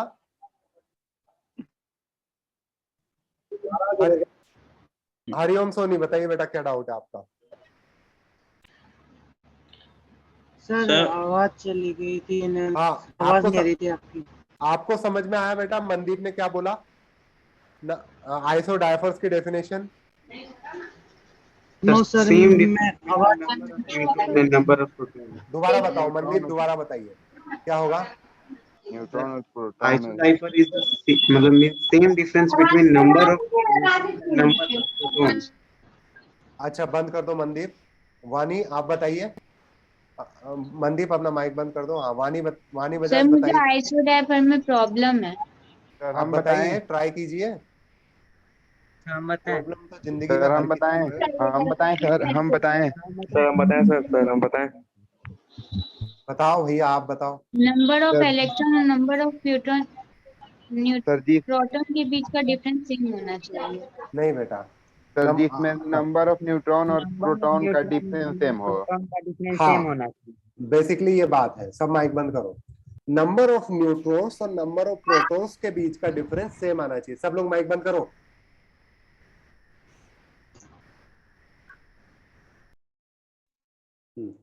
हर्ष हर्ष कुमार दास सेम। आपके जो आपके नंबर ऑफ न्यूट्रॉन और नंबर ऑफ प्रोटॉन के बीच का डिफरेंस सेम आना चाहिए।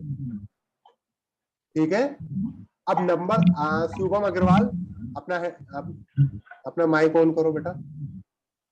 Yes sir. ठीक है नंबर ऑफ न्यूट्रॉन्स कैसे निकालते हैं बताइए बेटा? Mass number minus protons. ठीक है mass number minus proton number of protons. ठीक है और ये नंबर ऑफ क्या निकले बेटा? न्यूट्रॉन्स। Number of neutrons. और आपके आइसोडाइफर होने के लिए क्या बराबर आना चाहिए? न्यूट्रॉन्स और प्रोटॉन्स का डिफरेंस सेम। ठीक है अब इन सब एग्जांपल्स के लिए घर से जाकर डिफरेंस निकालोगे क्या आप? खुद से प्रैक्टिस करना चाहोगे? सर a-2z वाला कंसेप्ट थोड़ा समझ में नहीं आया। अरे आग लगाओ उस कंसेप्ट को छोड़ो। आपको समझ में आया नहीं आया number of neutron minus proton वाला? सर a और z का थोड़ा समझ में नहीं आया। चलो ठीक है बेटा आप ट्राई करना इसे घर से। ठीक है मनदीप किरण बताइए। हाँ सर ये पूछना था कि सर लास्ट क्लास में आपने बताया था कि जो ग्लूकोज है वो कंपाउंड है और इसमें मॉलिक्यूल में भी वही सेम मतलब वो कंसेप्ट समझ नहीं आया। भाई ग्लूकोज का एक मोलिक्यूल होगा। अब ऐसे कई सारे मोलिक्यूल मिलाकर क्या बनाएंगे? एक कंपाउंड बनाएंगे। ठीक है हाँ सर। मतलब ऐसे collection of the molecule. Molecule क्या है? एक आइसोलेटेड स्मॉलेस्ट यूनिट। समझ रहे ना? सर मतलब छोटे छोटे मॉलिक्यूल मिलकर एक कंपाउंड एक बनेंगे। कंपाउंड बनाएंगे। आप ग्लूकोज का पाउडर लाए तो आपने देखा कि उसमें प्योर हाँ। ग्लूकोज है तो वो क्या है? एक कंपाउंड। उसे आप एलिमेंट नहीं बोलोगे उसे कंपाउंड बोलोगे। ठीक है हाँ सर। हरिओम सोनी बताइए बेटा क्या डाउट है? सर जैसा कि आपने बताया है ऑल कंपाउंड कंटेन मॉलिक्यूल्स सही है है ना। तो सर आपने इधर होमोएटॉमिक और हेटेरोएटॉमिक मॉलिक्यूल्स बताए हैं तो इसका मतलब तो नहीं हुआ कि molecules contains बताएं। compound। बोलो बोलो बोलो। सर इसका मतलब Molecules तो नहीं contain हुआ। compound, नहीं, molecule forms compound. Some molecule can also form element. तो सर न्यू बोल सकते हैं कि molecule all molecules contain compound। All compound contain molecule. हर चीज मोलिक्यूल से बनी हुई है, आप खुद सोचो ना, हर चीज, दुनिया में हर चीज। अच्छा यूं सोचो, इसको छोड़ो, सब लोग यूं सोचो, सब लोग ये सोचो कि दुनिया में 2 लेयर ऑफ क्लासिफिकेशन है, हर लेयर में 2 तरीके के क्लासिफिकेशन है, हर तरीके में भी 2 तरीके के क्लासिफिकेशन। 2 तरीके कैसे हैं? आप बाहर से देखकर बताते हो चीजों को कि यार ये कंपाउंड है या एलिमेंट, इस तरीके से आपने एक बात बोली। अब आप अंदर से देख के बताते हो कि यार ये मॉलिक्यूल होता है और ये एटम होता है। नहीं समझे? आप अंदर से देख के बताते हो, उस सब नहीं समझे? आप हाइड्रोजन गैस को देखकर और H2 लिक्विड बकेट, पानी की बाल्टी को देखकर ये किसका माइक ऑन है? हर्ष कुमार दास, आपको क्लास से बाहर निकाल दूं बेटा?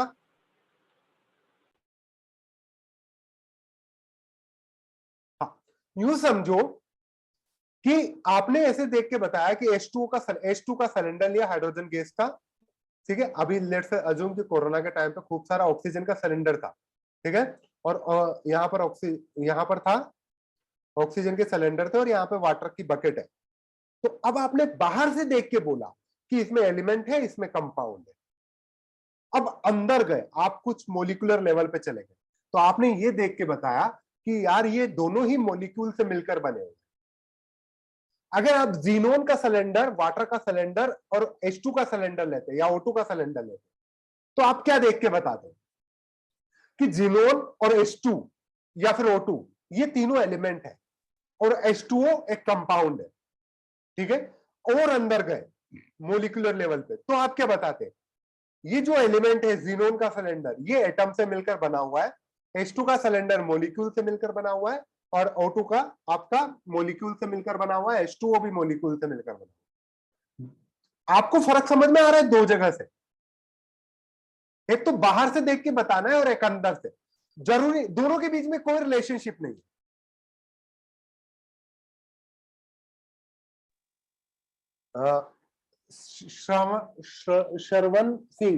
शरवण सिंह बताइए बेटा। सर आपने कल बताया था कोई भी सॉल्यूशन होगा वो होमोजेनियस मिक्सचर होगा। सॉल्यूशन की डेफिनेशन ही यही होती है, होमोजेनियस मिक्सचर। अगर हम NaCl और H2SO4 की सॉल्यूशन बनाएं तब तो वो केमिकली कंबाइंड हो जाएगा ना? हाँ, तो केमिकली कंबाइंड काहे होगा बेटा? काहे नहीं होता सर? नहीं होता है, HCl नहीं बनाता है। नहीं, हम कह रहे हैं जैसे सोडियम क्लोराइड और H2SO4 का सॉल्यूशन लेंगे, आप यही एक्सपेक्ट कर रहे हो ना इसमें कि HCl बना लेगा और Na2SO4 बना लेगा। हाँ सर। नहीं, सॉल्यूशन, एक्वस सॉल्यूशन में ये आयंस की फॉर्म में रहेंगे सारे के सारे।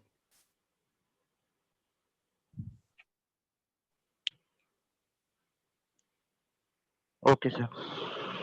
SK मोहम्मद सुहेल, बताइए बेटा क्या डाउट है? सर आपने कल कहा था कि होमोजेनस मिक्सचर के पार्टिकल्स बहुत स्मॉल होते हैं सर।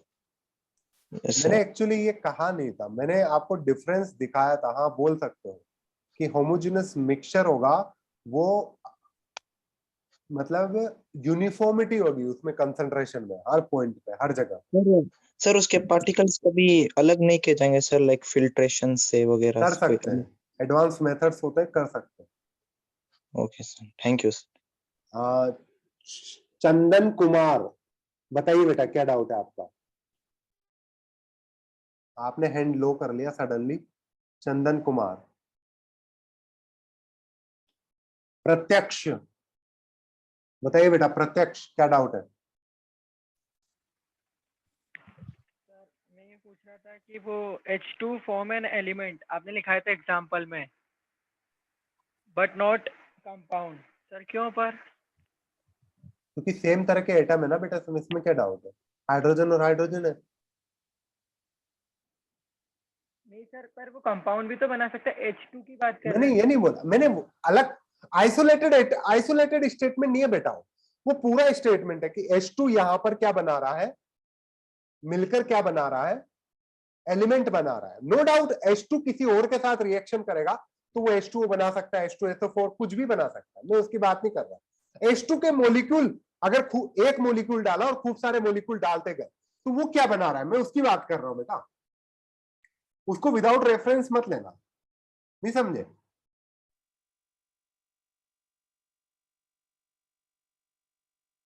जितेंद्र ठाकुर बताइए बेटा क्या डाउट है? सर वो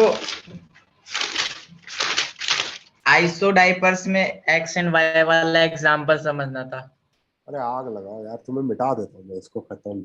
ये फालतू में चीजें डाउट ला। हाँ यार, सिंपल मैथमेटिकल इक्वेशन है, उस चीज में डाउट आ रहा है। आप याद करो इसे, a-2z बराबर होना चाहिए, खत्म।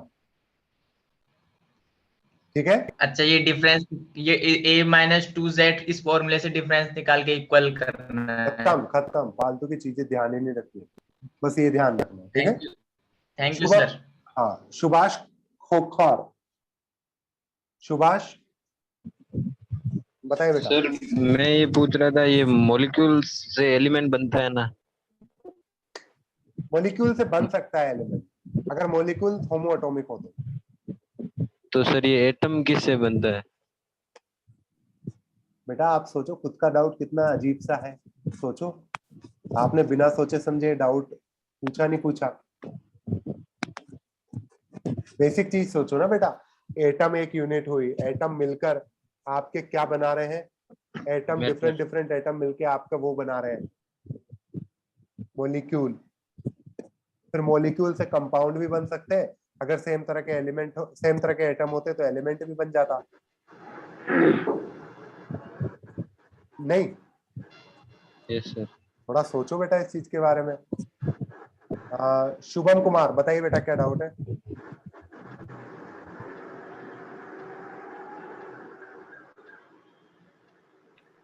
शुभम कुमार बताइए बेटा क्या डाउट है?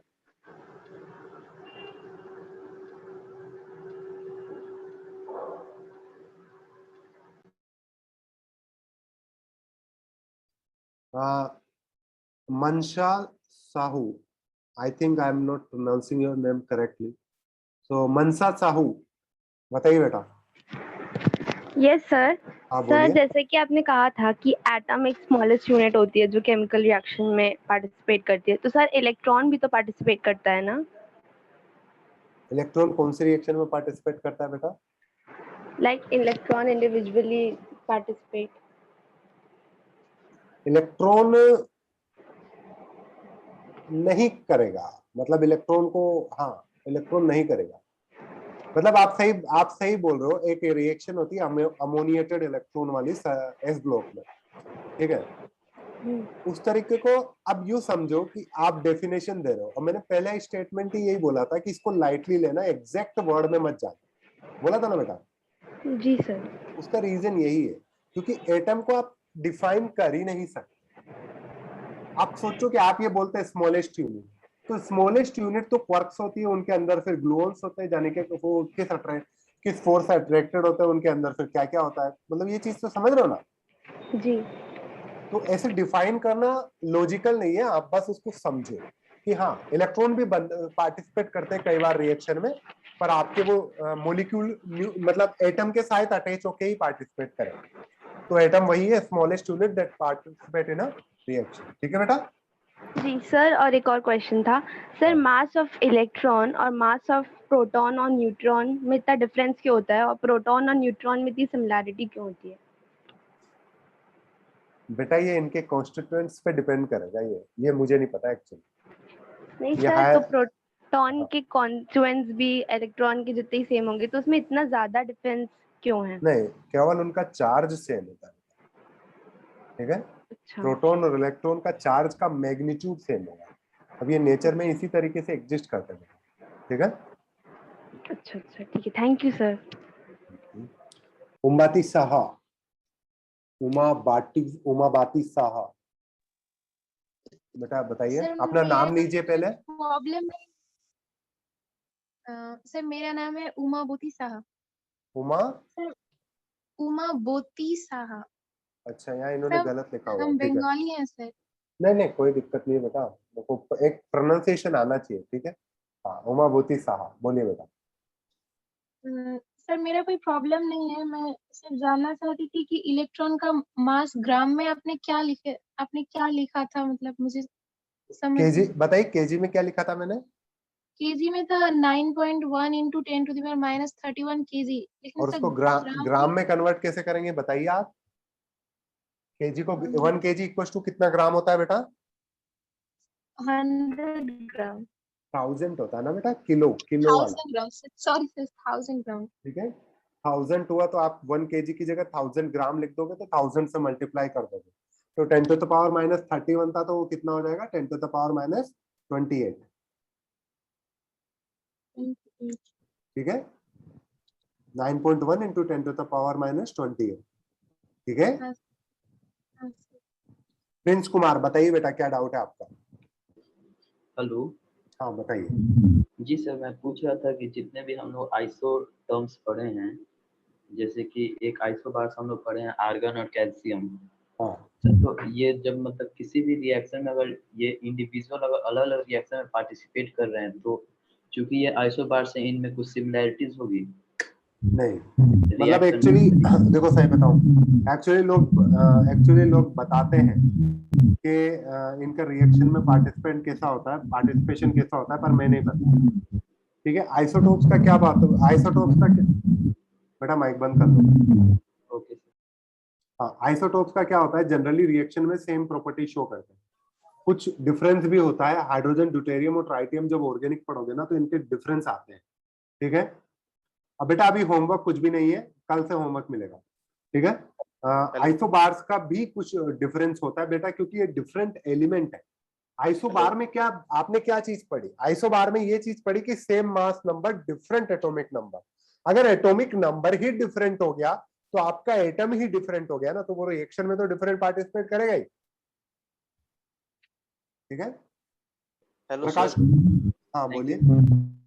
सर शुभम कुमार। हाँ बोलिए। सर ये एंगस्ट्रॉम, पिकोमीटर और नैनोमीटर बोले थे ना, इसमें हाँ। थोड़ा कुछ पूछेंगे इसके बारे में। क्या पूछना है बताइए। होता क्या है सर एंगस्ट्रॉम, पिकोमीटर और नैनोमीटर? 1 सेंटीमीटर क्या होता है बताइए? Yes sir. 1 सेंटीमीटर क्या होता है? यूनिट। यूनिट होता है सर। किसका? लेंथ। लेंथ का। अगर उससे भी कम जाओगे तो क्या बोलोगे? 10⁻³ बोल सकते हो, यस। 10⁻⁶ भी बोल सकते हो, 10⁻⁹ भी बोल सकते हो। तो ये स्मॉलेस्ट यूनिट है सर? स्मॉलेस्ट नहीं बोलो, स्मॉलेस्ट तो प्लांक लेंथ होती है, ये नहीं बोलो स्मॉलेस्ट, ठीक है। बस ये यूनिट होती है। अब एटम की साइज अपन मीटर में तो बोलेंगे नहीं, तो अपन नैनोमीटर, एंगस्ट्रॉम, पिकोमीटर इन सब में बताते हैं, ठीक है। ओके। प्रांजल कुमार अग्रहरी बताइए बेटा। Hello sir. हाँ बताइए बेटा, क्या डाउट है? सर जेनन एटम है, मॉलिक्यूल है, एलिमेंट है? अब आप बेटा खुद सोचोगे कैसा सवाल है, मैं 1000 बार रिपीट कर चुका हूँ इसे। बताओ बेटा, जेनोन क्या है? सर आप बताए थे कि सर इंडिपेंडेंटली एग्जिस्ट करता है, या मतलब जब एटम जरूरी नहीं इंडिपेंडेंटली एग्जिस्ट करे या नहीं करे सर, तो सर मॉलिक्यूल भी तो ऐसा ही है सर। मैंने वही बात बोली ना बेटा, डेफिनेशन को लिटरली मत लो यार। अच्छा कोई इनका आंसर करना चाहेगा? राधिका प्रधान बताइए बेटा, जीनोन क्या है? एटम। जीनोन एक एटम है, ठीक है। अगर जीनोन के आप खूब सारे एटम मिलकर एक सिलेंडर में भरते हो तो क्या बनता है? मॉलिक्यूल। मॉलिक्यूल। गलत, एलिमेंट बनता है। एलिमेंट। आया समझ में प्रांजल? अगर सर कोई जनरली पूछे जेनन एटम है, मॉलिक्यूल है या एलिमेंट है, तो क्या बोलेंगे सर? भैया अभी बताया तो सही इसने, राधिका ने, एटम है बेटा ये। जिनोन एक एटम है, ठीक है। ठीक है सर जिनन को भरने पर मॉलिक्यूल्स नहीं बनेगा? काहे एक दूसरे से रिएक्ट नहीं करेंगे। मॉलिक्यूल दो या दो से ज्यादा एटम से मिलकर बनता है, ठीक है। चंदन कुमार मनोज और कुमार, सेम एटम से मॉलिक्यूल्स नहीं बनते हैं? ये चीजें तो बताइए, रिवाइज करना नोट्स को, बनते हैं, यही चीज तो मैंने बताई है। वही चंदन कुमार बताइए बेटा, क्या डाउट है?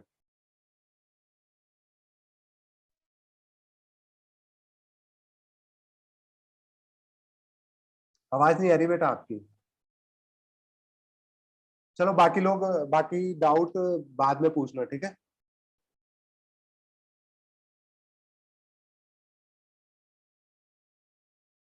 आपको बता दिया जाएगा बेटा ऑफलाइन के लिए, ठीक है। आज का लेक्चर कैसा लगा, समझ में आया कुछ?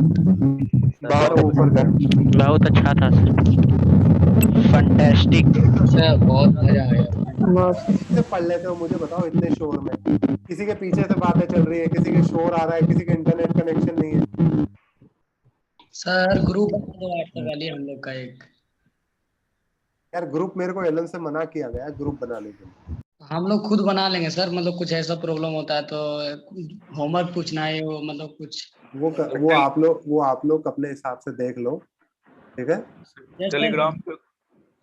टेलीग्राम पे जैसे भी देखना है आपको अपने हिसाब से देख लो। सर तो हम लोग एक दूसरे को कांटेक्ट नहीं कर सकते सर, ऐसे पार्टिसिपेंट से शो भी नहीं करते। एक बार सर ये आप ही कर सकते हैं सर। इसका इलाज कल देखेंगे, ठीक है। सर बताइए कॉलेज के बारे में सर।